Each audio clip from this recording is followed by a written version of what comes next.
Quando você ouve as palavras, espero que esse velho vagabundo morra logo, você não espera que venham da boca da sua própria filha. Eu não esperava. Meu mundo desabou naquele instante. Estava voltando silenciosamente do hospital, exausto da quimioterapia, quando escutei essas palavras vindas do corredor. Parei, congelado, segurando a maçaneta da porta. Pensei até que estava delirando por causa dos medicamentos. Mas não, era real. Era a voz da minha Patrícia, falando ao telefone com aquele tom ansioso que eu conhecia tão bem. Olá, pessoal. Sou Arnaldo Souza, tenho 68 anos e estou aqui para compartilhar com vocês a história mais dolorosa e ao mesmo tempo transformadora da minha vida. Uma história que começou com um diagnóstico devastador e uma traição ainda mais devastadora, mas que terminou de uma forma que ninguém, nem mesmo eu, poderia imaginar. Sempre fui um homem trabalhador. Passei mais de 4 décadas como engenheiro civil, construindo estruturas que resistem ao tempo. Irônico, não é? Eu passei a vida inteira erguendo coisas sólidas, enquanto os alicerces da minha própria família estavam se desfazendo sem que eu percebesse. Tudo começou quando senti aquela dor persistente nas costelas. No início, ignorei. Homem velho sempre tem alguma dor, pensava eu. Mas minha vizinha Berenice insistiu tanto que acabei indo ao médico. Lembro-me perfeitamente daquele dia no consultório da doutora Mariana. O jeito como ela olhou para as radiografias, depois para mim, com aquela expressão que médicos tentam esconder, mas não conseguem. Senhor Arnaldo, precisamos fazer mais alguns exames. Aquela frase, aparentemente simples, foi o começo do fim do mundo que eu conhecia. Ou pelo menos, foi o que pensei na época. Câncer de pulmão em estágio avançado. O diagnóstico veio como um trem em alta velocidade. Eu que nunca havia fumado na vida, que sempre me cuidei. A doutora Mariana explicou sobre metástases, sobre chances de recuperação, sobre tratamentos agressivos. Falou de porcentagens e probabilidades, mas tudo que eu conseguia pensar era: quanto tempo me resta? Quando saí do consultório naquele dia, fiquei sentado no carro por quase 1 hora, olhando para o nada. Como contaria aos meus filhos? Jonas, meu caçula, estava morando na Europa há anos. Patrícia era a única que estava por perto. Sempre achei que tínhamos um relacionamento distante, mas normal. Ela vinha aos almoços de domingo com o marido, Carlos Eduardo, e minha netinha Luciana. Nunca demonstrou muito afeto, mas pensei que era só seu jeito. Decidi ligar primeiro para Jonas. Mesmo à distância, sua reação foi de pura preocupação. Quis vir imediatamente, mas o convenci a esperar. Ainda estamos descobrindo as opções de tratamento. Menti para não preocupá-lo tanto. Patrícia reagiu de maneira diferente quando fui à casa dela naquela noite. Houve lágrimas, sim. Houve abraços. Mas havia algo nos olhos dela. Algo que não consegui identificar na época, mas que hoje reconheço claramente. Era cálculo. As semanas seguintes foram um borrão de consultas, exames e o início da quimioterapia. O cabelo caindo, o cansaço constante, a náusea que não passava. Em meio a tudo isso, Patrícia começou a aparecer mais em minha casa. Trazia sopas que eu mal conseguia comer. Perguntava sobre remédios, sobre como eu estava me sentindo. Parecia preocupação genuína, até aquele dia fatídico. Eu tinha saído mais cedo da químio porque não estava me sentindo bem. A enfermeira irmã Conceição havia me ajudado a chegar em casa. Entrei silenciosamente, não querendo incomodar Patrícia, que havia ficado para organizar alguns documentos para mim. Foi quando ouvi aquela frase que jamais esquecerei. Espero que esse velho vagabundo morra logo. Quero ficar com a casa. Ela falava com Carlos Eduardo ao telefone com uma frieza que me gelou a alma. Continuou. O médico disse que é questão de meses. Depois vendemos tudo e quitamos as dívidas. Quem sabe até conseguimos comprar aquele apartamento na praia que você tanto quer. Minha própria filha. A menina que eu havia embalado em meus braços. A jovem para quem paguei a faculdade com tanto sacrifício. Aquela mulher que agora contava os dias para minha morte como quem espera ansiosamente por um feriado prolongado. Naquele momento, senti uma dor muito maior do que qualquer uma que o câncer pudesse me causar. Era como se algo fundamental dentro de mim tivesse se quebrado. Voltei para fora sem fazer barulho e fiquei andando pelas ruas do bairro Jardim América por horas, tentando processar o que havia escutado.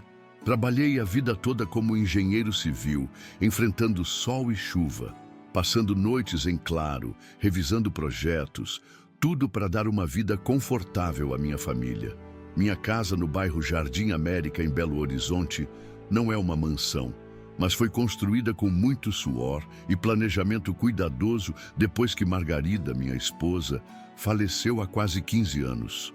Um infarto fulminante a levou enquanto dormíamos. Acordei com ela já fria ao meu lado. Foi o dia mais sombrio da minha vida, até aquele momento em que ouvi as palavras da minha filha. Nossa casa foi o projeto mais especial que já fiz. Cada canto tem um pouco da alma da Margarida.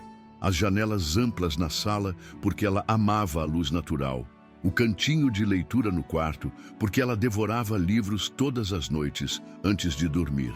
A cozinha espaçosa, onde ela preparava aqueles bolos de fubá que eram a alegria dos domingos. Construí tudo pensando nela e depois que partiu, mantive cada detalhe intacto como uma forma de mantê-la presente. Patrícia nunca entendeu esse meu apego à casa. É grande demais para o senhor, pai. Dá muito trabalho para manter, dizia sempre, com aquela entonação de quem sabe o que é melhor. Jonas, meu caçula, entendi. Mesmo morando longe, na Alemanha, onde conseguiu um bom emprego numa empresa de tecnologia, ele respeitava meu desejo de permanecer ali, cercado pelas memórias de uma vida feliz. O diagnóstico de câncer veio como um temporal em dia de céu limpo. Eu estava me preparando para a aposentadoria definitiva, fazendo planos de passar mais tempo no meu pequeno sítio em Brumadinho, quando comecei a sentir aquelas dores. No começo, ignorei. Homem da minha geração foi criado assim, minimizando desconfortos, seguindo em frente. Foi a insistência de Berenice, minha vizinha de longa data, que me fez ir ao médico. Arnaldo, pelo amor de Deus, você está amarelo. Não é normal. Vamos ao hospital agora mesmo, disse ela num domingo após a missa, quando nos encontramos na porta da igreja Nossa Senhora da Consolação.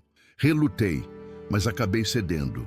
E assim começou minha jornada no Hospital São Lucas. Exames, mais exames, especialistas e, finalmente, o veredito da doutora Mariana Campos. Câncer de pulmão, estágio 3B, com metástase nos linfonodos. As chances não eram boas, mas também não era uma sentença de morte imediata. Vamos lutar, senhor Arnaldo, disse ela, com aquela determinação que só os bons médicos têm. O tratamento será agressivo, não vou mentir. Mas temos novas terapias que têm mostrado resultados promissores em casos como o seu. Saí do consultório atordoado. Passei na capela do hospital e fiquei ali, sentado por horas, tentando absorver a notícia. Não chorei. As lágrimas pareciam congeladas dentro de mim. Quando finalmente me levantei, já era noite. Telefonei para Jonas primeiro. Ele sempre foi meu porto seguro, mesmo à distância. A ligação foi difícil. Ele queria vir imediatamente, largar tudo e ficar ao meu lado. Filho, não faz sentido você vir agora. Vou começar o tratamento e vamos ver como reajo. Se precisar, você vem depois, argumentei, tentando soar mais forte do que me sentia. No dia seguinte, fui até a casa de Patrícia. Ela morava num condomínio de classe média alta, sustentada pelo salário de gerente bancário do marido, Carlos Eduardo, e pelo dela como administradora de uma boutique no shopping. Minha netinha Luciana, de apenas 8 anos, foi quem me recebeu na porta com aquele sorriso puro que só as crianças têm. Vovô, trouxe aquele chocolate que eu gosto? Perguntou ela, pulando ao meu redor. Patrícia apareceu logo em seguida, já me censurando. Pai, não traga mais chocolates. A Luciana precisa comer mais saudável. Engoli a resposta que queria dar e apenas concordei com a cabeça. Não estava ali para discutir sobre chocolates, afinal. Pedi para conversarmos a sós, e na sala de estar impecavelmente decorada, mas sem personalidade, contei sobre o diagnóstico. A reação dela foi complexa. Houve choro, sim. Houve abraços e palavras de conforto, mas havia algo nos olhos dela, algo que não combinava com as lágrimas. Uma centelha que agora, em retrospecto, era claramente de oportunidade. Vamos cuidar de tudo, pai. O senhor não vai precisar se preocupar com nada, disse ela, segurando minhas mãos enrugadas nas suas, perfeitas e com unhas bem feitas. Nos dias que se seguiram, Patrícia realmente parecia empenhada em ajudar. Organizou uma pasta com todos os meus exames, pesquisou sobre o tratamento, até mesmo contratou uma cuidadora para os dias de quimioterapia. É melhor assim, pai. O senhor não pode ficar sozinho depois das sessões, justificou quando mencionei que poderia me virar sozinho. A primeira sessão de quimioterapia foi um choque para meu organismo. A sensação é como se veneno corresse pelas suas veias, porque é exatamente isso que acontece. Um veneno que, por alguma crueldade do destino, mata as células cancerígenas um pouco mais rápido do que mata você. Voltei para casa exausto, nauseado e profundamente triste. A cuidadora, Dona Jurema, era uma senhora experiente e gentil. Preparou um chá de erva cidreira e me ajudou a deitar no sofá da sala. Vai passar, seu Arnaldo. O primeiro dia é sempre o pior, consolou-me ela. Foi nessa fase inicial do tratamento que Patrícia começou a aparecer quase diariamente em minha casa. Suas visitas coincidiam estranhamente com a ausência de Dona Jurema. Sempre trazia alguma coisa. Uma sopa, um livro, um jornal. Mas logo começou a fazer perguntas sobre documentos, sobre meus investimentos, sobre o testamento. Pai, o senhor já pensou em atualizar seu testamento? Não que vá precisar, claro, mas é bom deixar tudo organizado, sugeriu ela, numa tarde em que eu me sentia particularmente vulnerável após uma consulta difícil. Respondi vagamente que sim, que cuidaria disso. A verdade é que meu testamento estava atualizado. Após a morte de Margarida, tornei-me meticuloso com essas questões. Metade de tudo iria para Jonas, metade para Patrícia. A casa, que eu sabia que era o que mais interessava a ela, ficaria dividida igualmente entre os dois. Eles que decidam o que fazer com ela depois, pensei. As sessões de quimioterapia se sucederam, cada vez deixando-me mais debilitado. Perdi peso, perdi cabelo, perdi o apetite. A única coisa que não perdi foi a determinação de lutar, especialmente por causa das ligações diárias de Jonas, que me contava sobre seu trabalho, sobre a neve que caía em Munique, sobre os planos de vir me ver assim que o tratamento permitisse uma visita. Minha vida se tornou uma rotina de hospital, casa, hospital. A doutora Mariana era otimista, apesar dos efeitos colaterais severos. Os exames mostram que o tumor está respondendo ao tratamento, Sr. Arnaldo. Vamos continuar assim, dizia ela, sempre com aquele tom confiante que me dava forças. No hospital, conheci pessoas em situações semelhantes ou piores que a minha. Havia um senhor, seu Clementino, que fazia tratamento para um câncer no pâncreas. Sua esposa nunca saía do seu lado, segurando sua mão durante toda a sessão de químio, mesmo quando ele dormia. Observá-los me fazia sentir ainda mais a ausência de Margarida. Também havia crianças. Crianças com olhares que misturavam inocência e um conhecimento precoce sobre a fragilidade da vida. Crianças carequinhas que, apesar de tudo, sorriam mais do que muitos adultos saudáveis que conheci. Elas me tocaram profundamente, especialmente quando vi as condições precárias em que algumas famílias do interior esperavam pelo atendimento. Dormindo em cadeiras, comendo lanches frios, sem ter onde tomar um banho decente. Numa quinta-feira particularmente difícil, a sessão de químio teve que ser interrompida porque minha pressão caiu demais. A doutora Mariana decidiu que eu deveria ficar em observação por algumas horas e depois voltar para casa para descansar. Liguei para Dona Jurema, avisando que chegaria mais cedo, mas ela disse que só poderia estar lá no horário normal, pois tinha um compromisso inadiável. Não se preocupe, Dona Jurema. Posso ficar sozinho por algumas horas. Tranquilizei-a. A irmã Conceição, enfermeira que sempre cuidava de mim, insistiu em me levar até em casa. Seu Arnaldo, o senhor não está em condições de dirigir nem de pegar ônibus hoje. Meu turno acabou. Posso deixá-lo em casa antes de ir para a minha. Aceitei a gentileza e por volta das 3 da tarde estava de volta ao meu lar. Entrei silenciosamente pela porta dos fundos, usando a chave reserva que ficava escondida no vaso de samambaias. Ouvi vozes na sala e parei. Patrícia estava lá, o que era estranho, pois ela normalmente estaria trabalhando naquele horário. Foi quando escutei aquela frase que rasgou minha alma como uma faca. Espero que esse velho vagabundo morra logo. Quero ficar com a casa. Fiquei paralisado, com a mão ainda na maçaneta da porta que dava para a cozinha. Patrícia continuou falando ao telefone, sem saber que eu estava ali. Já falei com um corretor, Carlos. A casa vale pelo menos 1,5 milhão. Está numa localização excelente, o terreno é grande. Podemos vender, quitar nossas dívidas e ainda comprar aquele apartamento na praia que você tanto quer. Houve uma pausa enquanto ela ouvia o que o marido dizia do outro lado da linha. Não, o Jonas não vai criar problema. Ele mora longe, tem a vida dele lá. Podemos oferecer uma compensação pequena para ele não contestar o testamento. Conversei com um advogado e ele disse que posso alegar que cuidei do pai durante a doença, que a casa deveria ficar comigo por direito moral ou algo assim. Outra pausa.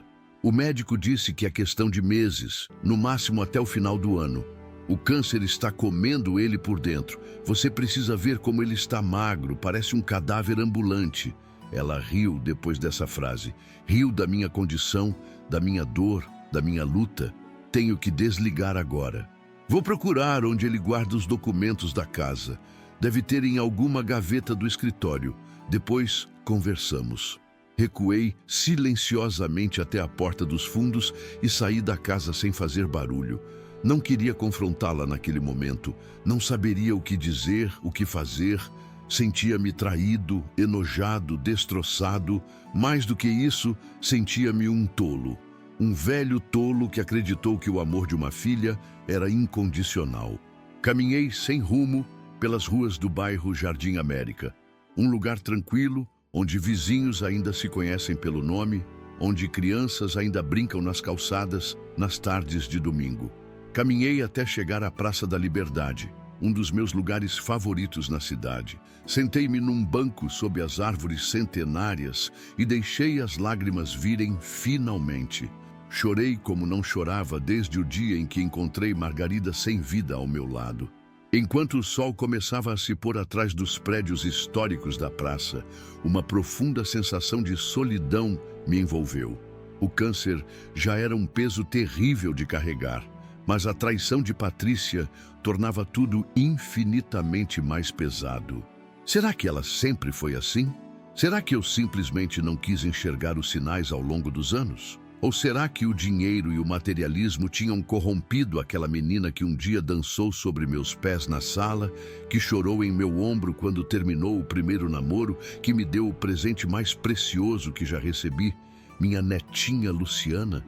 Quando a noite já havia caído sobre a cidade, vi uma figura familiar se aproximando. Nelson Costa, meu amigo de juventude, que por coincidência fazia sua caminhada noturna pela praça. Arnaldo, o que faz aqui sozinho a essa hora, homem? Perguntou ele, genuinamente preocupado. Você não deveria estar em casa descansando depois da químio? As palavras simplesmente saíram, como água rompendo uma represa. Contei tudo a Nelson.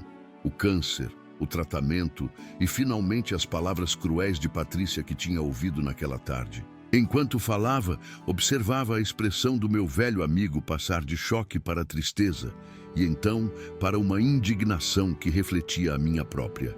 Arnaldo, eu não sei nem o que dizer, murmurou ele quando terminei meu relato. Como uma filha pode desejar a morte do próprio pai? É desumano. Onde foi que eu errei, Nelson? O que eu fiz para merecer isso? Perguntei, mais para mim mesmo do que para ele. Nelson ficou em silêncio por alguns instantes, olhando para as luzes da cidade que se acendiam ao nosso redor. Então, colocou uma mão em meu ombro e disse algo que mudaria o curso de tudo. A verdadeira herança que você pode deixar não é uma casa ou dinheiro, mas sim um exemplo. Talvez seja a hora de mostrar a Patrícia que tipo de homem você realmente é. Aquelas palavras plantaram uma semente em meu espírito. Enquanto caminhávamos juntos até minha casa, onde Nelson fez questão de me acompanhar, comecei a pensar não em como confrontar Patrícia, mas em como transformar aquela situação terrível em algo significativo. No caminho, passamos em frente ao Centro Comunitário Vila Esperança, uma instituição que atendia crianças carentes da periferia.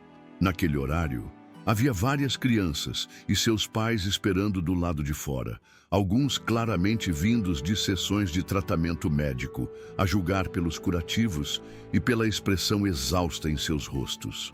"O que está acontecendo ali?" perguntei a Nelson. "É o programa de apoio a crianças com câncer", explicou ele. "Famílias do interior vêm para cá em busca de tratamento, mas muitas não têm onde ficar. O centro oferece algum suporte, mas as instalações são precárias. Falta estrutura, falta dinheiro." Parei e observei aquela cena por um longo momento. Crianças enfrentando o mesmo monstro que me consumia, mas sem o conforto de uma casa, sem recursos, alguns sem o apoio adequado da família. E ali, naquele instante, sob as estrelas de uma noite de inverno em Belo Horizonte, uma ideia começou a tomar forma em minha mente.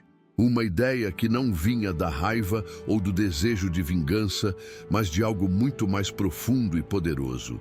O desejo de dar sentido ao meu sofrimento. Naquela noite, depois que Nelson me deixou em casa, não consegui dormir. Fiquei sentado na poltrona do quarto, aquela mesma poltrona onde Margarida amamentou nossos filhos décadas atrás. A lua entrava pela janela, iluminando as fotografias na parede. Retratos de uma família que eu acreditava ser unida, feliz. Em uma delas, Patrícia, aos 5 anos, sentada em meus ombros com aquele sorriso sem os dentes da frente. Em outra, nossa última viagem em família para Caldas Novas, antes de Margarida adoecer. A dor que sentia não tinha comparação com nenhuma outra. Nem mesmo quando o médico disse câncer pela primeira vez, nem quando sentei sozinho ao lado do caixão de Margarida. Era uma dor que vinha de dentro para fora, como se algo fundamental em mim tivesse sido quebrado. O câncer ameaçava meu corpo, mas as palavras de Patrícia tinham destruído algo muito mais precioso: a fé que eu tinha na minha própria filha. Por volta das 5 da manhã, quando os primeiros pássaros começaram a cantar lá fora, tomei um banho quente e fiz um café bem forte. Precisava pensar com clareza. Poderia confrontar Patrícia, expor que tinha ouvido tudo. Mas o que isso resolveria? Ela negaria, choraria, inventaria desculpas. Ou pior, admitiria e me encararia com aqueles olhos frios que eu vi quando ela falava ao telefone. Lembrei-me das crianças que vi na frente do centro comunitário. Crianças com câncer, como eu, mas sem recursos, sem conforto. Crianças que, apesar de tudo, provavelmente tinham famílias que dariam tudo para vê-las saudáveis novamente. Um contraste doloroso com minha própria situação. Quando o sol começou a nascer, decidi que iria até a Praça da Liberdade novamente. Sempre foi meu lugar de reflexão, onde as ideias fluem melhor. Caminhei lentamente, sentindo o ar fresco da manhã nos pulmões que lutavam contra a doença. A praça estava quase vazia, apenas alguns corredores matinais e trabalhadores indo para seus empregos. Sentei-me no mesmo banco de ontem e fechei os olhos. Respirei profundamente, tentando organizar meus pensamentos. Foi quando senti alguém sentar ao meu lado. "Achei que encontraria você aqui", disse a voz familiar de Nelson. "Não consegui dormir direito pensando em você. Como está se sentindo?" "Como um homem que descobriu que sua própria filha espera sua morte", respondi com uma honestidade que surpreendeu até a mim.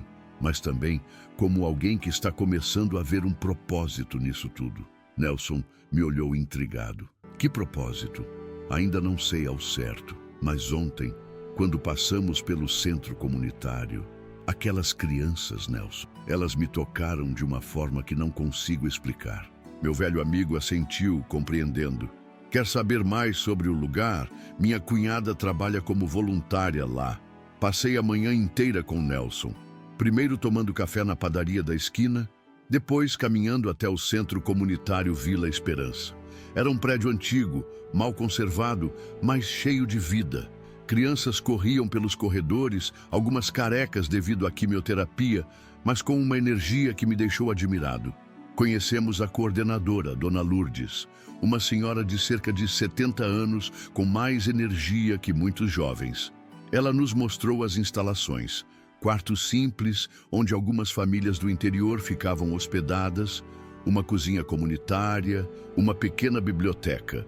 Tudo muito básico, improvisado, mantido mais pelo amor e dedicação dos voluntários do que por recursos adequados. A maioria das crianças que atendemos vem do interior de Minas ou até de outros estados, explicou Dona Lourdes.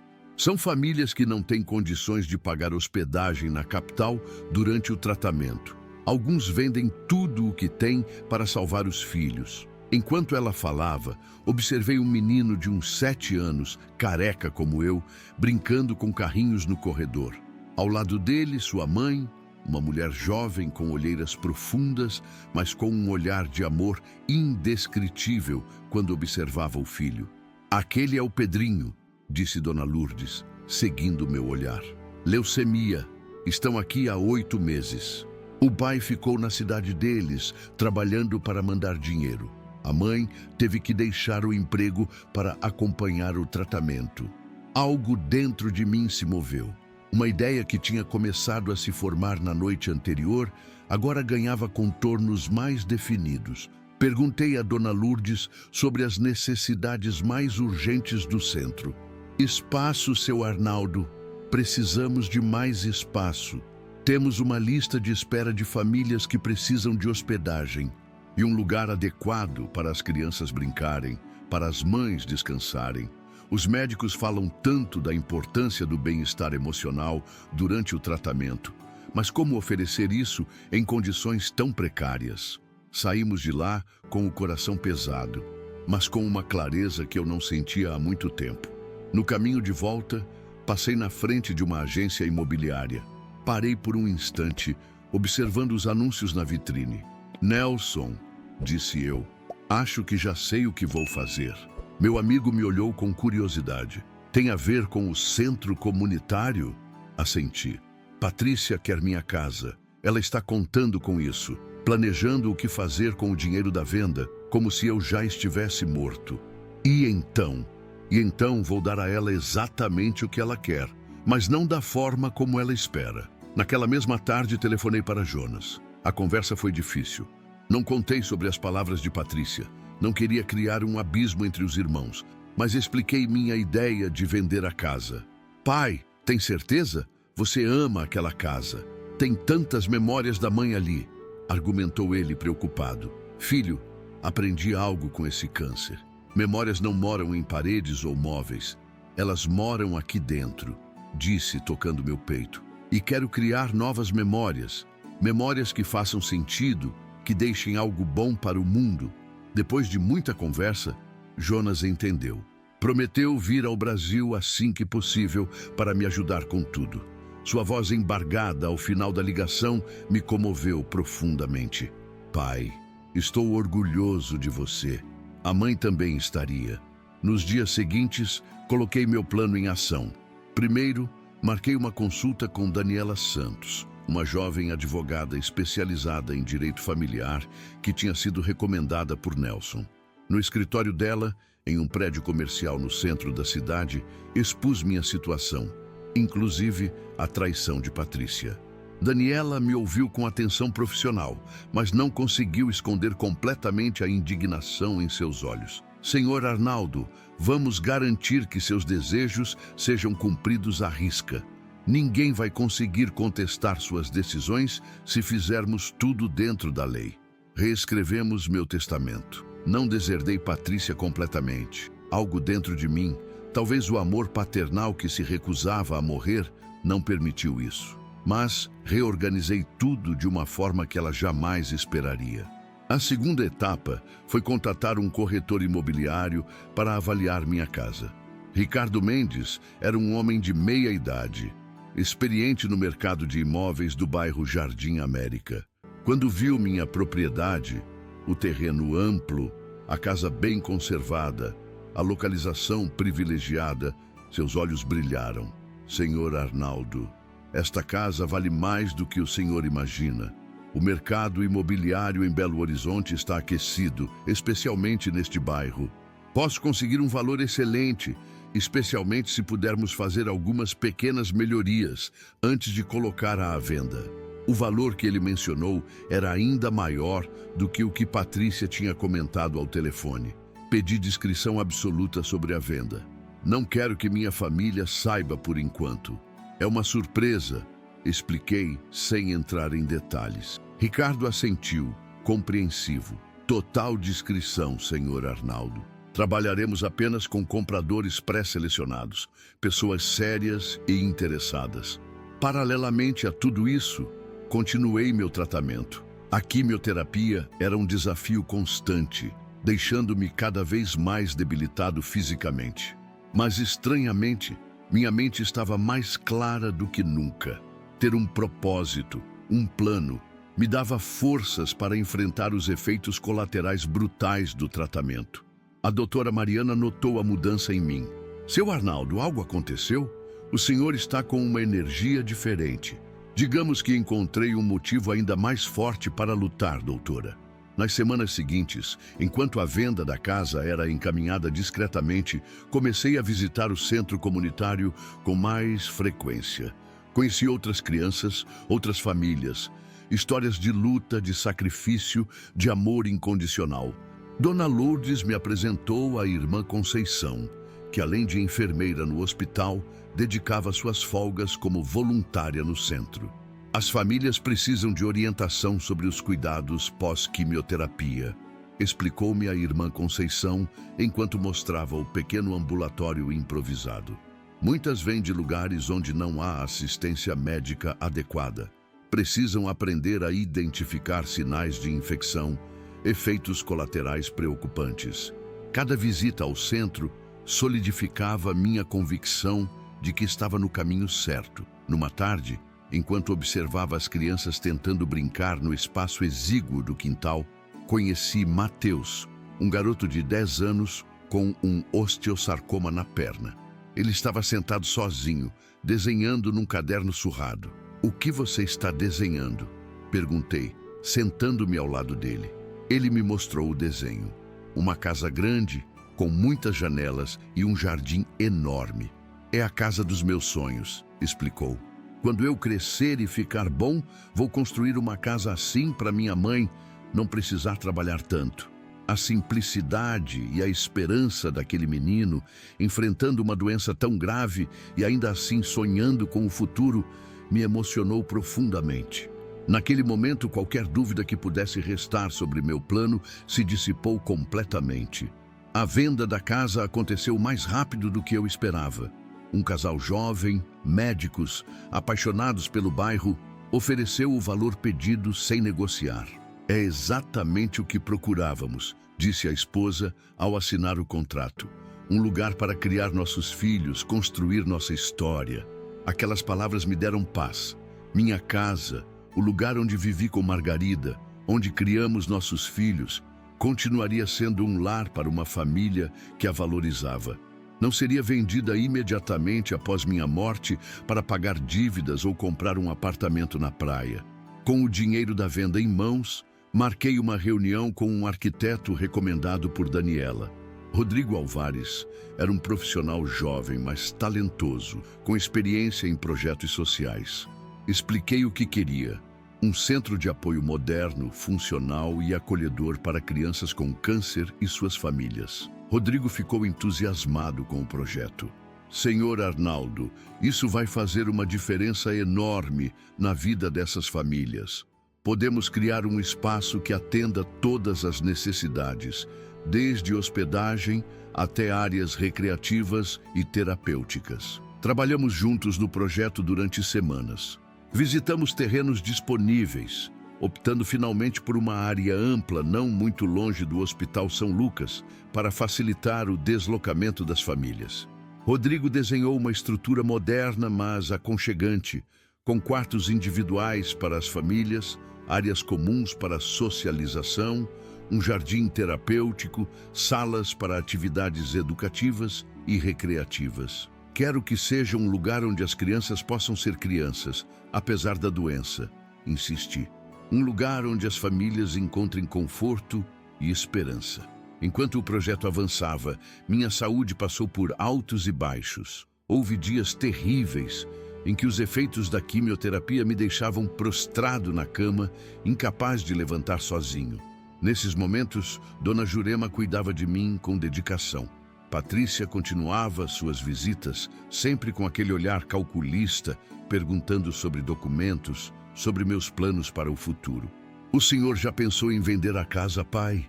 É grande demais para uma pessoa só. Dá muito trabalho para manter, sugeriu ela, numa tarde em que me sentia particularmente vulnerável. Estou considerando todas as possibilidades, filha, respondi vagamente. Seu rosto se iluminou com mal disfarçada expectativa. Se precisar de ajuda com isso, o Carlos Eduardo conhece alguns corretores bons. Agradeço a preocupação.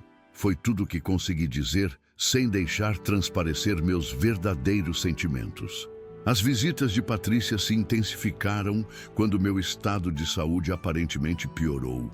Tive uma infecção séria devido à baixa imunidade, o que me levou a uma breve internação. Do hospital, liguei para Jonas, que decidiu vir ao Brasil imediatamente. Pai, estou pegando o próximo voo.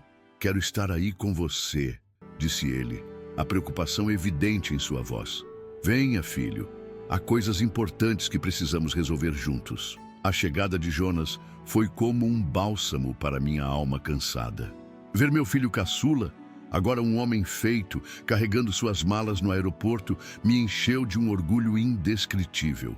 Abraçamo-nos longamente, ambos com lágrimas nos olhos. Nossa, pai, você emagreceu, comentou ele, tentando disfarçar o choque ao me ver tão debilitado. Efeito colateral do tratamento, mas estou melhor do que parece, assegurei. Jonas se instalou em meu apartamento temporário, um lugar simples que tinha alugado após vender a casa. Expliquei a ele todo o meu plano em detalhes, mostrando os projetos do novo centro, os contratos, o testamento atualizado. E a Patrícia sabe de algo disso? Perguntou ele depois de absorver tudo. Não, ela pensa que a casa ainda é minha, que vai herdar tudo quando eu partir. Jonas balançou a cabeça triste. Nunca imaginei que ela pudesse ser assim, pai. Crescemos juntos, na mesma casa, com os mesmos valores. Pessoas fazem escolhas diferentes na vida, filho. Não julgo sua irmã. Só estou escolhendo o legado que quero deixar. Na verdade, eu já não sentia raiva de Patrícia. A dor inicial tinha se transformado em algo diferente, uma espécie de aceitação melancólica. Minha filha tinha feito suas escolhas, moldadas por valores que não eram os que tentei ensinar. Talvez eu tivesse falhado com ela de alguma forma, ou talvez a vida simplesmente a tivesse levado por um caminho que priorizava o ter sobre o ser.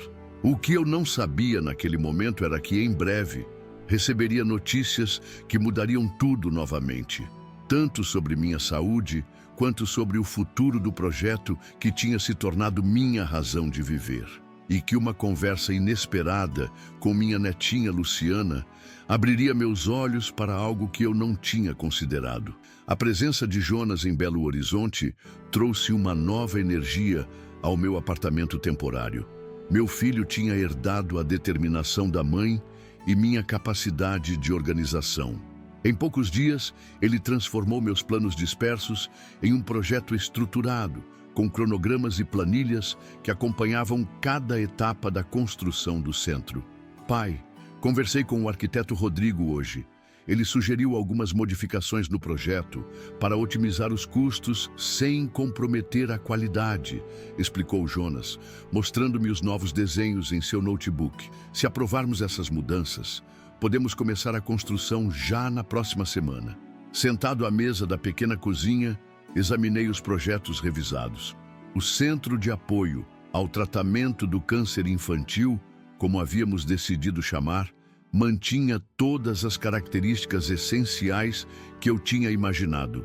Quartos confortáveis para as famílias, espaços lúdicos para as crianças, áreas de convivência, um pequeno ambulatório para primeiros cuidados e até mesmo um jardim terapêutico. Está perfeito, filho. Aprove as modificações e vamos em frente. Enquanto isso, Patrícia não fazia ideia do que estávamos planejando.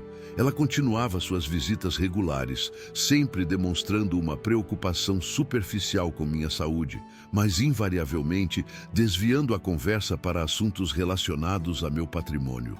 Numa tarde particularmente tensa, ela apareceu sem avisar no apartamento. Jonas tinha saído para uma reunião com o empreiteiro responsável pela obra do centro. Pai, precisamos conversar sobre a casa, disse ela, sentando-se à minha frente na sala.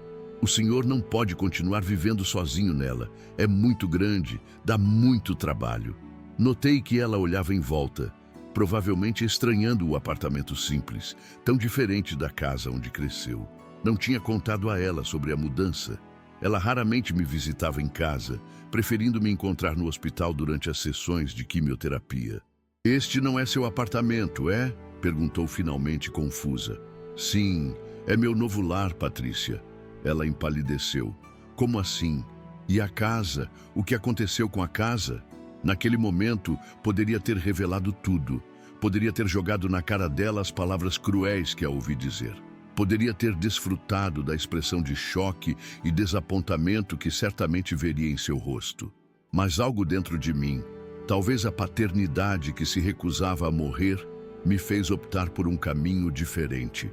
Vendi a casa, filha. Precisava do dinheiro para algumas coisas importantes. O choque em seu rosto era visível. Ela abriu e fechou a boca várias vezes antes de conseguir falar. Vendeu? Como assim vendeu? Por quê? Para quem? Quando? Há algumas semanas. Um casal jovem, médicos, gostaram muito do lugar. Patrícia parecia atordoada, como se tivesse levado um soco no estômago. Mas, por que o senhor não me consultou? Era a casa da família, onde passamos nossa infância, onde a mamãe viveu. A hipocrisia daquelas palavras me feriu, mas mantive a compostura. Achei que seria o melhor a fazer. O dinheiro está sendo bem utilizado, não se preocupe. Bem utilizado como? Sua voz subiu de tom, quase histérica. O que o senhor está fazendo com o dinheiro? Antes que eu pudesse responder, a porta se abriu e Jonas entrou. Ele parou ao ver Patrícia e o clima instantaneamente ficou tenso. Oi, mana, disse ele cauteloso. Patrícia se virou para o irmão. Você sabia disso? Que o pai vendeu a casa? Jonas olhou para mim pedindo orientação silenciosa. Assenti levemente. Sim, eu sabia. Na verdade, estou ajudando o pai com um novo projeto. Que projeto? Ela praticamente gritou. Foi quando decidi que era hora de falar a verdade. Não toda ela, mas o suficiente.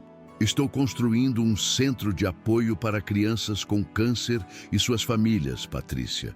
Um lugar onde elas possam ficar durante o tratamento, receber suporte adequado. O silêncio que seguiu foi pesado. Patrícia me encarava com uma mistura de emoções que não consegui decifrar completamente. Choque, desapontamento, talvez até um lampejo de vergonha. O senhor usou todo o dinheiro da casa para isso? Perguntou finalmente com a voz mais controlada. Sim, é um projeto que me importa profundamente. Ela se levantou, pegando sua bolsa. Preciso ir, Carlos está me esperando. E saiu sem dizer mais nada, fechando a porta com força atrás de si. Jonas soltou um suspiro pesado depois que ela saiu. Acha que ela desconfia que você ouviu a conversa dela ao telefone? Não sei, talvez, mas isso não importa mais. Naquela noite, recebi uma ligação surpreendente. Era Carlos Eduardo, meu genro. Seu Arnaldo é o Carlos. Patrícia me contou sobre a venda da casa. Preparei-me para um confronto, mas o tom dele me surpreendeu. Quero pedir desculpas pelo comportamento da Patrícia. Ela está... Bem, ela está chateada, mas eu entendo sua decisão. Na verdade, acho admirável o que o senhor está fazendo. A sinceridade na voz dele me pegou desprevenido. Obrigado, Carlos. Nós temos enfrentado algumas dificuldades financeiras, continuou ele, parecendo constrangido. Patrícia estava contando com a herança. Entendo. Não estou justificando o comportamento dela, acrescentou rapidamente, só querendo explicar. Depois de desligar, fiquei refletindo sobre a conversa. Havia algo na voz de Carlos que sugeria mais do que ele estava dizendo. Uma certa resignação, talvez até um cansaço com a situação toda. Na manhã seguinte, recebi outra surpresa. Minha netinha Luciana apareceu no apartamento com Dona Jurema, minha cuidadora, que a tinha buscado na escola a meu pedido. "Vovô!" exclamou ela, correndo para me abraçar assim que a porta se abriu. Que saudade! Aquele abraço sincero, cheio do amor puro que só uma criança consegue dar, encheu meu coração de alegria. Luciana, com seus 8 anos, era uma miniatura da avó. Os mesmos olhos curiosos, o mesmo sorriso luminoso, a mesma inteligência viva.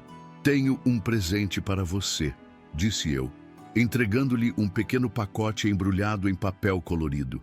Seus olhinhos brilharam ao abrir e encontrar um diário com capa de couro com seu nome gravado. "É lindo, vovô! É para você escrever suas histórias, suas ideias, seus sonhos", expliquei. Sua avó também adorava escrever em diários. Enquanto Luciana folheava o caderno, animada, notei Dona Jurema me observando com um olhar comovido. "Vou preparar um lanche para vocês dois", disse ela, discretamente se retirando para a cozinha. Luciana e eu passamos a tarde conversando. Ela me contou sobre a escola, sobre seus amigos, sobre o gatinho que tinha adotado. Eu a escutava com atenção, maravilhado com sua inocência e alegria de viver. Em certo momento, ela ficou séria de repente. "Vovô, o senhor vai ficar bom da sua doença?" A pergunta, tão direta e sincera, me pegou desprevenido. "Estou lutando muito para isso, querida. A mamãe disse que o senhor está muito doente", continuou ela, com aquela franqueza infantil que não conhece filtros. "Ela chora às vezes quando acha que ninguém está vendo." Aquela revelação me atingiu como um raio. Patrícia chorava por mim, a mesma Patrícia que havia desejado minha morte rápida para ficar com a casa. "Sua mãe chora por mim?"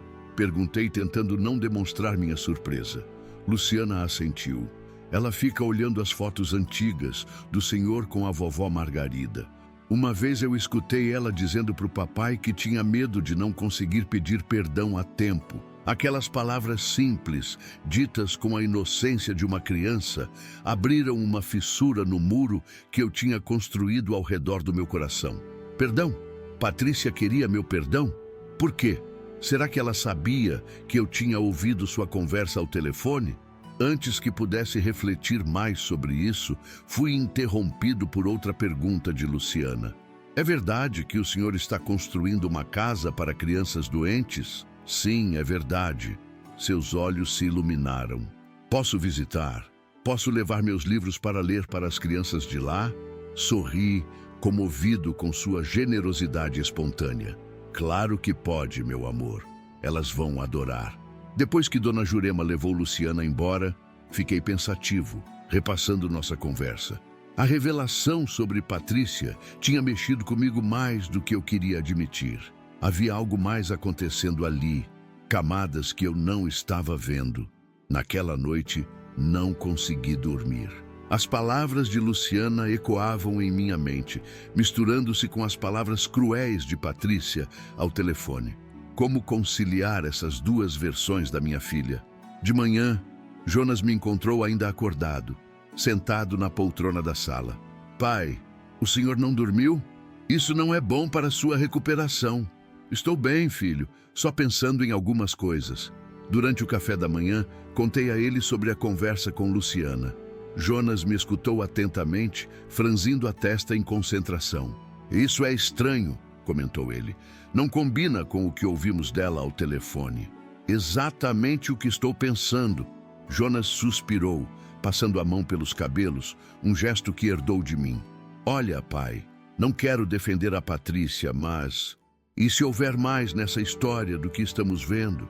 A sugestão de Jonas refletia meus próprios pensamentos confusos. O que você sugere? Não sei ao certo, mas talvez devêssemos tentar entender melhor o que está acontecendo antes de... Antes que ele pudesse concluir, meu celular tocou. Era a doutora Mariana, minha oncologista. Senhor Arnaldo, preciso que o senhor venha ao hospital hoje. Temos os resultados dos seus últimos exames. Algo no tom dela me deixou apreensivo. Aconteceu alguma coisa, doutora? Prefiro conversar pessoalmente. O senhor pode vir ainda hoje? Jonas me levou ao Hospital São Lucas naquela mesma manhã. Durante todo o trajeto, permaneci em silêncio, preparando-me mentalmente para más notícias. O câncer tinha avançado? O tratamento não estava funcionando? Era o fim da linha para mim? No consultório da doutora Mariana, sentei-me tenso, com Jonas ao meu lado. A médica entrou, trazendo uma pasta com meus exames. Seu rosto, normalmente expressivo, estava sério, profissional. Senhor Arnaldo, analisamos os resultados da sua última bateria de exames. Ela fez uma pausa, olhando diretamente nos meus olhos. Preparei-me para o pior. E tenho uma notícia surpreendente.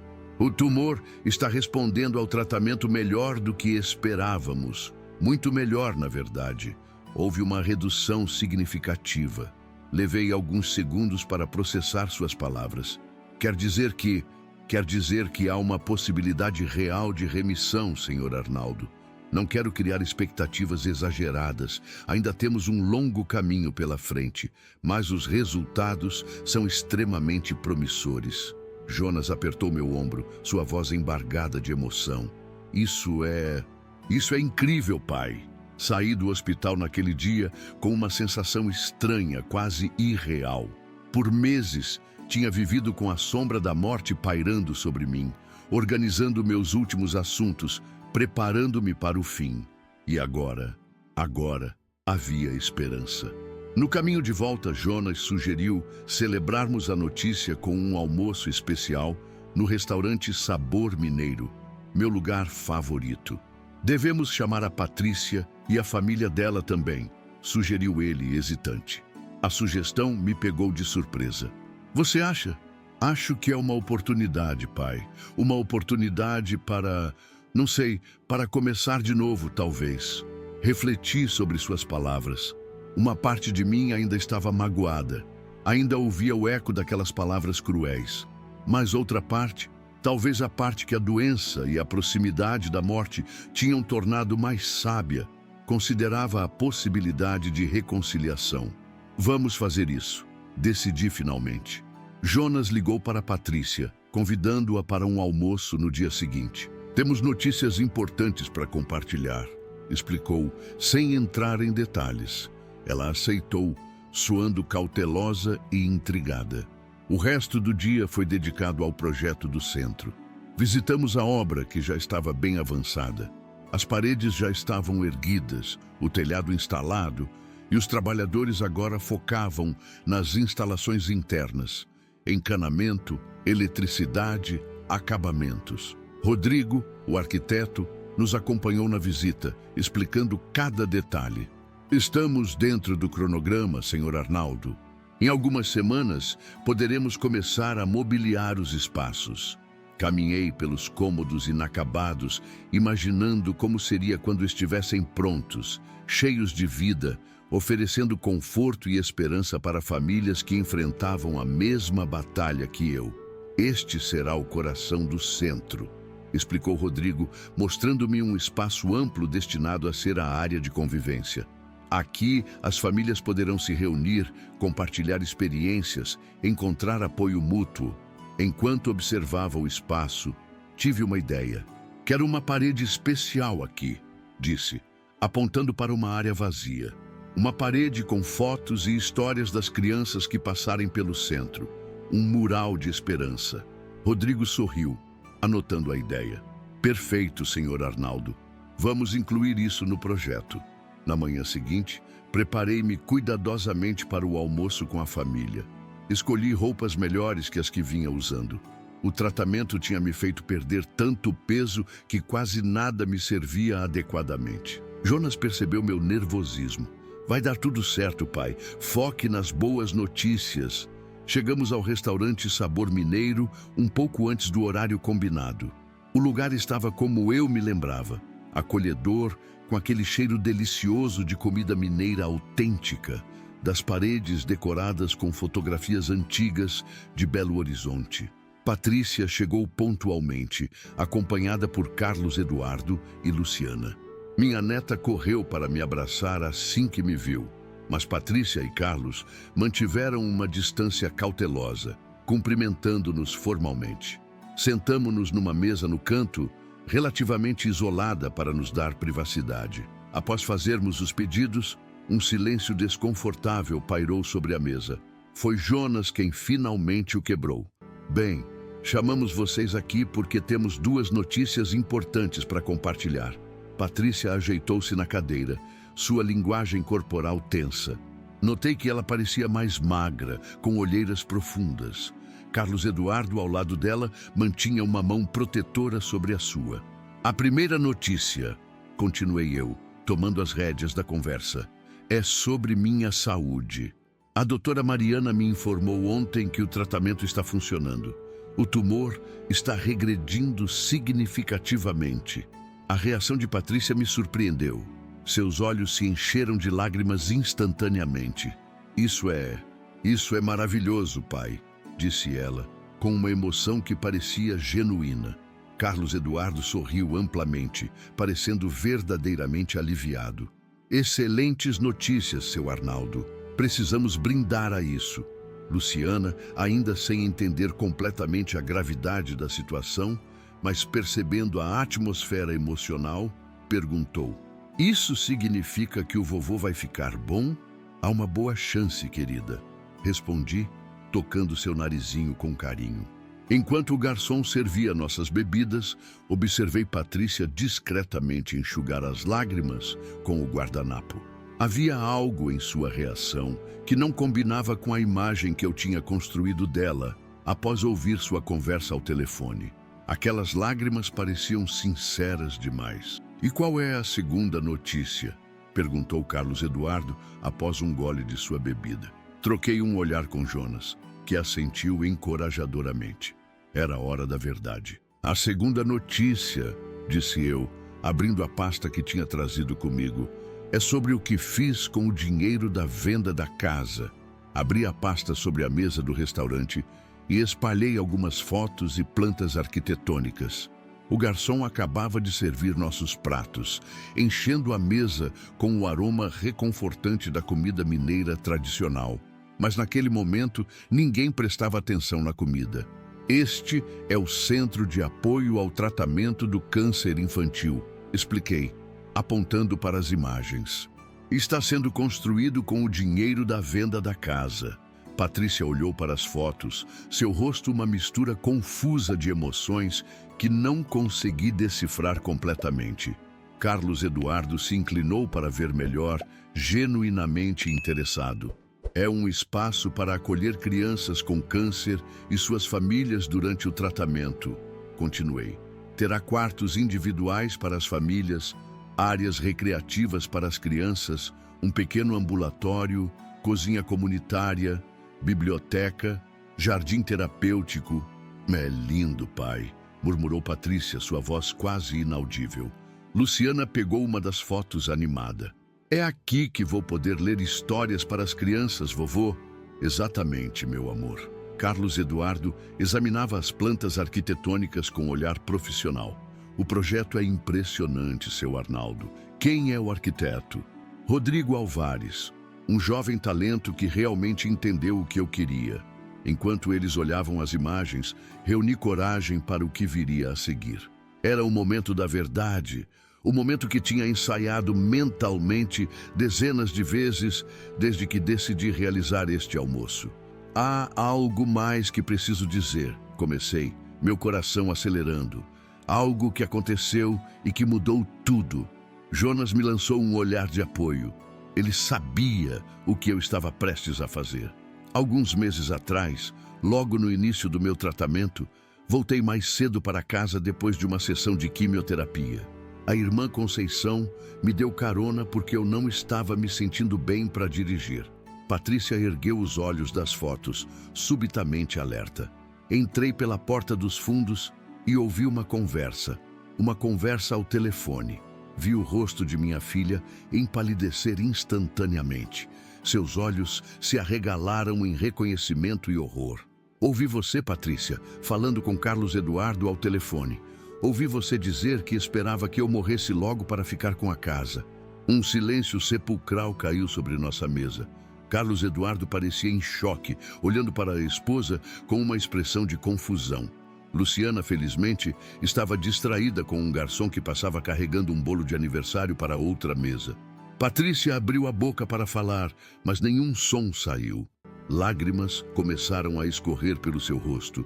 Não estou dizendo isso para acusar ou para magoar, continuei, mantendo a voz calma. Estou dizendo porque preciso que você entenda por que vendi a casa, por que decidi fazer algo diferente com esse dinheiro. Patrícia cobriu o rosto com as mãos, seus ombros sacudindo em soluços silenciosos. Carlos Eduardo parecia completamente perdido, alternando o olhar entre mim e sua esposa. Seu Arnaldo, começou ele hesitante, nós nunca tivemos essa conversa. Eu juro pelo que há de mais sagrado. Aquela afirmação me pegou de surpresa. Como assim? Eu ouvi claramente Patrícia falando com você ao telefone. Não era comigo, disse ele com firmeza. Nunca falamos sobre o senhor morrer ou sobre a casa. Nunca. Patrícia finalmente levantou o rosto, devastado pelas lágrimas. Era com a Vanessa, disse ela quase num sussurro. Vanessa? Quem é Vanessa? Perguntei confuso. Minha terapeuta, explicou Patrícia, enxugando as lágrimas com o guardanapo. Eu estava em uma sessão por telefone. Olhei para Jonas, que parecia tão surpreso quanto eu. Não entendo, disse, voltando a olhar para minha filha. Patrícia respirou fundo, tentando se recompor. Pai, eu tenho feito terapia nos últimos anos para lidar com muita coisa, inclusive com sentimentos ruins sobre você. Carlos Eduardo segurou sua mão, encorajando-a a continuar. Naquele dia eu estava tendo uma sessão especial com a Vanessa, uma técnica chamada cadeira vazia, onde você expressa sentimentos reprimidos, raiva, mágoas, coisas que você nunca diria à pessoa de verdade. Tentei processar o que estava ouvindo. Seria possível? Teria eu interpretado tudo completamente errado? Era uma técnica para liberar a raiva que eu sentia, continuou ela, a voz mais firme agora. Raiva por você sempre ter sido tão ausente quando éramos crianças, sempre trabalhando, nunca tendo tempo para nós. Raiva por você parecer amar mais a sua casa, suas coisas, do que a própria família. Cada palavra era como uma pedra em meu peito. Memórias há muito esquecidas começaram a ressurgir. Aniversários perdidos porque estava em alguma obra. Recitais escolares a que não compareci. Fins de semana sacrificados em nome do trabalho. Aquelas palavras horríveis. Não eram literais, pai. Era uma técnica terapêutica para liberar emoções tóxicas. Eu nunca, jamais desejaria sua morte. Nunca. Carlos Eduardo assentiu, confirmando. Patrícia tem lutado com muitas questões emocionais, seu Arnaldo. A terapia tem ajudado, mas é um processo. Quando você vendeu a casa, continuou Patrícia, fiquei arrasada não pelo dinheiro, mas porque era nosso último elo com a mamãe, com nossa infância. Fiquei com medo de que você estivesse fazendo isso por causa do que ouviu, que tivesse interpretado tudo errado. Luciana, que tinha voltado sua atenção para a conversa, olhava confusa entre nós. Mamãe, por que você está chorando? Patrícia sorriu para a filha entre lágrimas. Porque às vezes adultos precisam resolver coisas difíceis, querida. Senti uma onda de emoções contraditórias me invadindo. Confusão, alívio, vergonha por ter julgado minha própria filha tão duramente, culpa por perceber que talvez ela tivesse razão sobre mim. Eu não sei o que dizer, admiti finalmente. Jonas, que tinha permanecido em silêncio, interveio. Acho que todos nós precisamos de um tempo para processar isso. É muita coisa de uma vez. Carlos Eduardo, sempre prático, sugeriu. Talvez devêssemos comer antes que esfrie. Podemos continuar conversando depois. Concordamos silenciosamente. Os próximos minutos foram estranhos. Todos comendo mecanicamente, perdidos em nossos próprios pensamentos. A comida, que normalmente me traria tanto prazer, parecia sem gosto. Foi Luciana quem quebrou o silêncio desconfortável. Vovô, posso ver onde as crianças vão brincar nessas fotos? Grato pela intervenção inocente, mostrei a ela as imagens da área recreativa planejada. Aqui veja, terá uma biblioteca infantil, jogos, computadores e até um pequeno palco para apresentações. Posso fazer teatro para as crianças também? Claro que pode, meu amor. Aos poucos, a conversa foi voltando, ainda cautelosa, mas menos tensa. Falamos sobre o centro, sobre os planos para a inauguração, sobre como seria o funcionamento. Patrícia e Carlos Eduardo fizeram perguntas, demonstrando interesse genuíno. Quando terminamos a sobremesa, um delicioso doce de leite com queijo, percebi que precisávamos continuar a conversa em um lugar mais privado. Que tal irmos até meu apartamento? Sugeri. Podemos tomar um café e conversar com mais calma. Todos concordaram. Patrícia pediu apenas um momento para levar Luciana até o banheiro antes de sairmos. Quando as duas se afastaram, Carlos Eduardo se inclinou em minha direção. Seu Arnaldo, preciso que o senhor saiba de uma coisa. Patrícia tem sofrido muito desde o seu diagnóstico. Ela chora quase todas as noites, preocupada com o senhor. Tem pesquisado sobre tratamentos, conversado com outros médicos. O sentimento dela pelo senhor é verdadeiro. Suas palavras confirmavam o que Luciana tinha me dito antes. Senti uma pontada de culpa por ter duvidado tão rapidamente do amor de minha própria filha. No apartamento, Jonas preparou café enquanto nos acomodávamos na pequena sala. Luciana foi explorar o quarto que eu tinha preparado para quando ela viesse me visitar, deixando-nos livres para continuar a conversa delicada. Patrícia, comecei, escolhendo cuidadosamente minhas palavras. Acho que cometi um erro terrível ao interpretar o que ouvi naquele dia. Ela balançou a cabeça. Não, pai. Eu entendo completamente porque o senhor pensou o que pensou. Aquelas palavras eram horríveis, mesmo sendo apenas um exercício terapêutico. Mas eu deveria ter confrontado você, ter perguntado. Em vez disso, presumi o pior e agi baseado nisso. Talvez tenha sido melhor assim, disse ela, surpreendendo-me. Olha o que o senhor criou a partir disso. Esse centro vai ajudar tantas famílias, tantas crianças.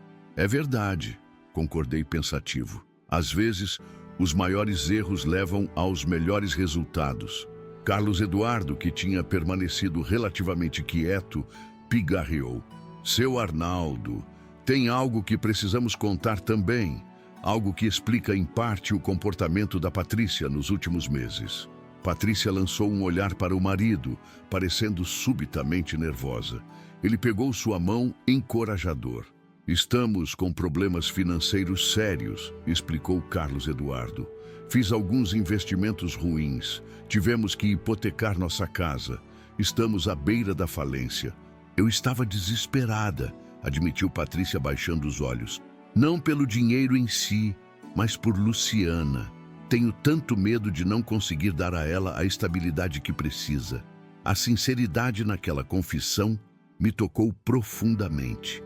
De repente, muitas coisas começaram a fazer sentido.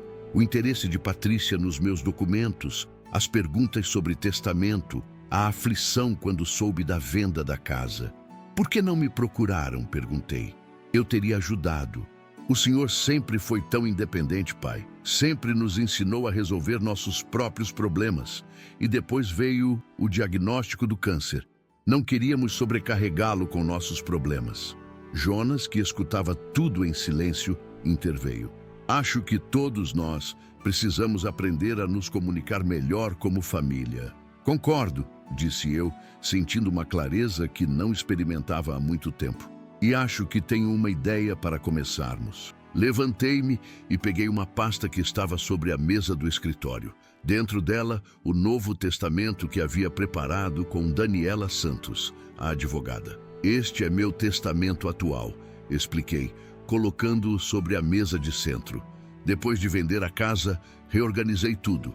A maior parte do dinheiro foi para o centro, mas separei uma quantia para cada um de vocês e um fundo para a educação de Luciana. Patrícia balançou a cabeça veementemente.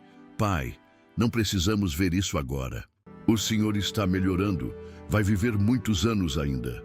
Não é sobre morrer, filha. É sobre transparência. É sobre não deixar mais espaço para mal-entendidos entre nós. Abri o documento e expliquei as provisões que tinha feito. Uma parte considerável do que tinha sobrado após a construção do centro estava destinada a Jonas e Patrícia, em partes iguais. Havia também um fundo educacional substancial para Luciana, que só poderia ser acessado quando ela completasse 18 anos ou para fins específicos relacionados aos estudos. Mas isso não é tudo, continuei. Quero propor algo para ajudar vocês agora, não apenas no futuro. Carlos Eduardo e Patrícia trocaram olhares curiosos. O centro precisa de uma administradora competente, alguém com experiência em gestão. Patrícia, você tem formação em administração e anos de experiência. Gostaria de oferecer a posição a você, com um salário compatível com o mercado. Minha filha pareceu surpresa. Eu? Administrar o centro? Sim. Você conheceria as famílias, as crianças, participaria diretamente de algo significativo. E isso ajudaria com a situação financeira de vocês. Carlos Eduardo também poderia contribuir, sugeriu Jonas, entrando no espírito da ideia. Com sua experiência bancária, poderia gerenciar as finanças, buscar parcerias, patrocínios. Vi um brilho de esperança nos olhos do casal. Não apenas pela solução financeira, mas pela oportunidade de participar de algo maior que eles mesmos. Eu não sei o que dizer, murmurou Patrícia. Diga que aceita, encorajei. Será bom para todos nós. Para o centro, para vocês, para mim. E para as crianças doentes, acrescentou Luciana, que tinha voltado silenciosamente à sala e escutava a conversa. Mamãe vai cuidar delas como cuida de mim. Todos rimos da intervenção oportuna da pequena. O clima na sala tinha mudado completamente. A tensão dando lugar a uma sensação de possibilidades, de recomeço. Temos muito a conversar ainda, disse Patrícia, mais animada. Detalhes práticos, expectativas, responsabilidades. Teremos tempo para isso, respondi, sentindo uma onda de gratidão pela oportunidade de reconstruir minha relação com minha filha. Naquela mesma semana, levei Patrícia e Luciana para conhecerem o centro em construção. Ver minha filha percorrer os cômodos inacabados, já fazendo planos, sugerindo melhorias, imaginando como organizaria tudo, encheu meu coração de uma alegria que não sentia há muito tempo. Numa tarde ensolarada, enquanto observávamos os operários instalando as janelas do que seria a biblioteca infantil, Patrícia se aproximou de mim. Pai, tem uma coisa que venho querendo perguntar, disse ela, hesitante. O que é, filha? Por que o senhor não me confrontou naquele dia? Por que não me perguntou sobre o que tinha ouvido? A pergunta me pegou desprevenido. Refleti por alguns instantes antes de responder. Acho que tive medo, Patrícia. Medo de confirmar que minha própria filha me via dessa forma. Preferi acreditar que tinha um propósito maior a cumprir do que enfrentar essa dor. Ela assentiu, compreensiva, e acabou criando algo maravilhoso a partir dessa dor. Sim, às vezes, as piores experiências nos levam aos melhores lugares, se permitirmos. As semanas seguintes foram intensas. O tratamento continuava, com resultados cada vez mais promissores. A construção do centro avançava rapidamente. com Patrícia e Carlos Eduardo agora totalmente envolvidos. Jonas precisou voltar para a Alemanha, mas prometeu retornar para a inauguração. Em uma tarde particularmente significativa, realizamos uma pequena cerimônia para colocar a placa com o nome oficial do centro na fachada quase concluída. Centro de Apoio Margarida Souza para Crianças com Câncer. Uma homenagem à minha esposa, que sempre teve um coração enorme para crianças necessitadas. Patrícia ficou ao meu lado durante a colocação da placa, segurando minha mão. A mamãe estaria tão orgulhosa, sussurrou ela. De todos nós, respondi, apertando sua mão. Enquanto observava aquele prédio que nascera de um mal-entendido doloroso, refleti sobre como a vida às vezes nos leva por caminhos inesperados para nos trazer exatamente onde precisamos estar. O câncer, as palavras mal interpretadas, a mágoa, tudo tinha convergido para este momento, para esta criação que ajudaria tantas famílias. Uma semana antes da inauguração oficial, recebi a notícia que todos esperávamos. Os exames mostravam remissão completa do câncer. Ainda seria necessário acompanhamento constante, mas as perspectivas eram extremamente positivas. No dia da inauguração, o centro estava irreconhecível.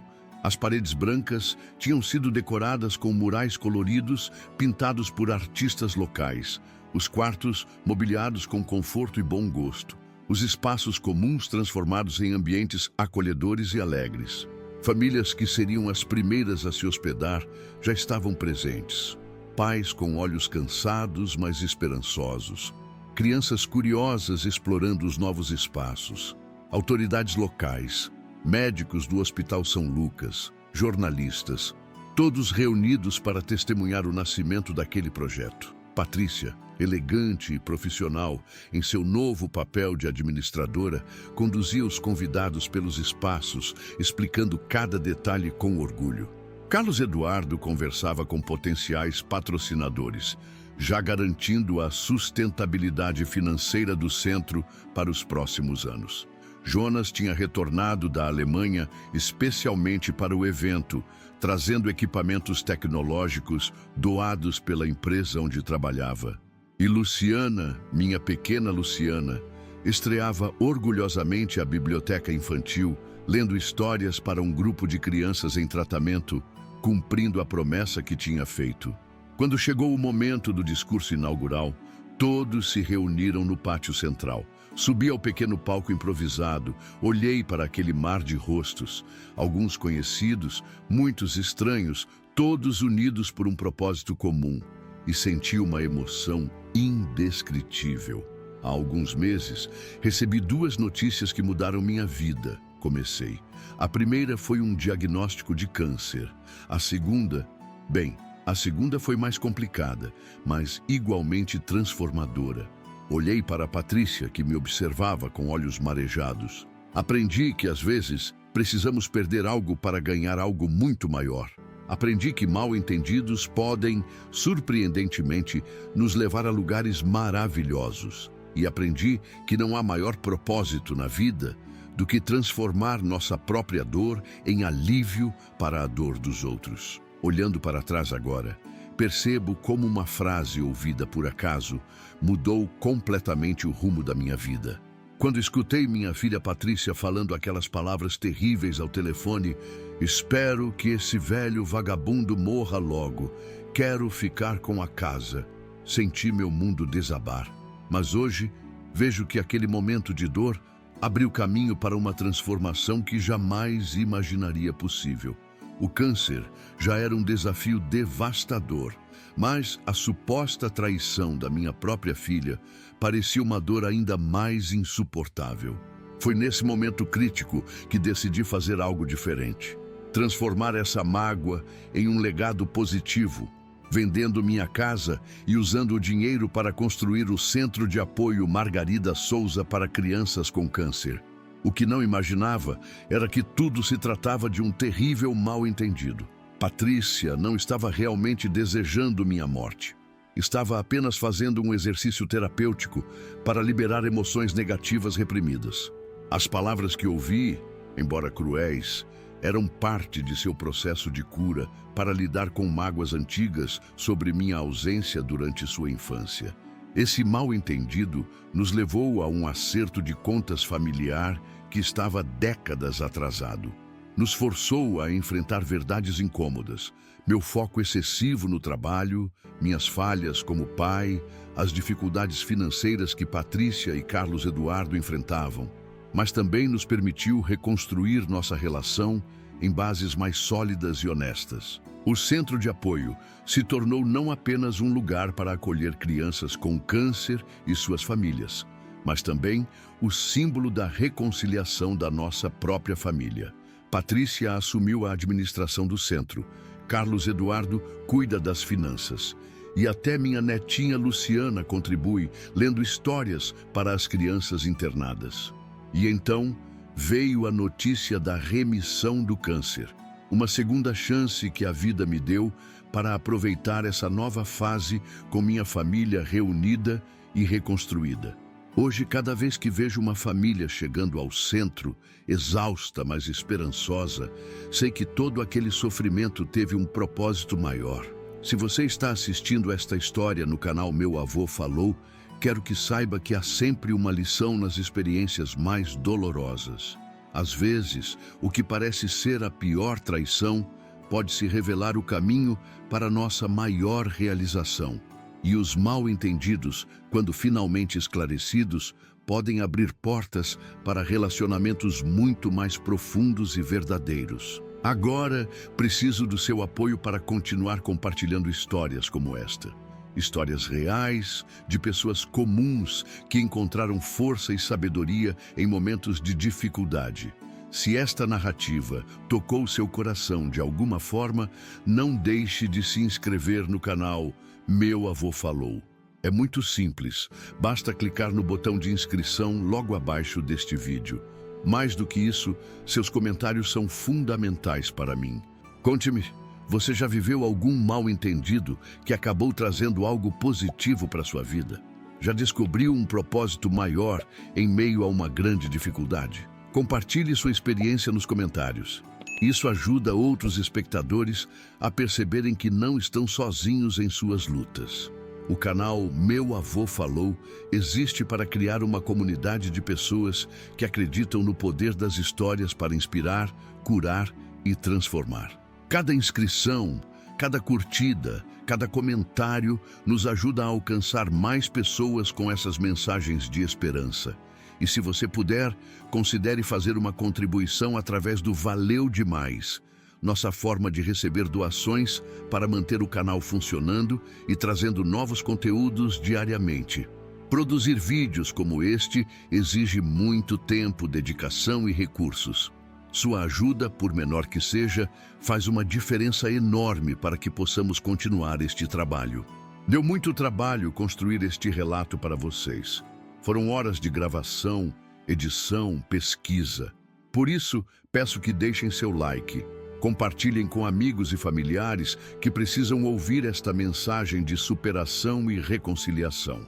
Na próxima semana, trarei outra história emocionante que vai fazer você repensar a forma como enxerga os desafios da vida. Ative o sininho das notificações para não perder. Lembre-se, às vezes, nossos maiores erros podem nos levar aos nossos melhores acertos se permitirmos que a sabedoria nasça da dor. Muito obrigado por me ouvirem hoje. Sou Arnaldo Souza e esta foi minha história no canal Meu Avô Falou.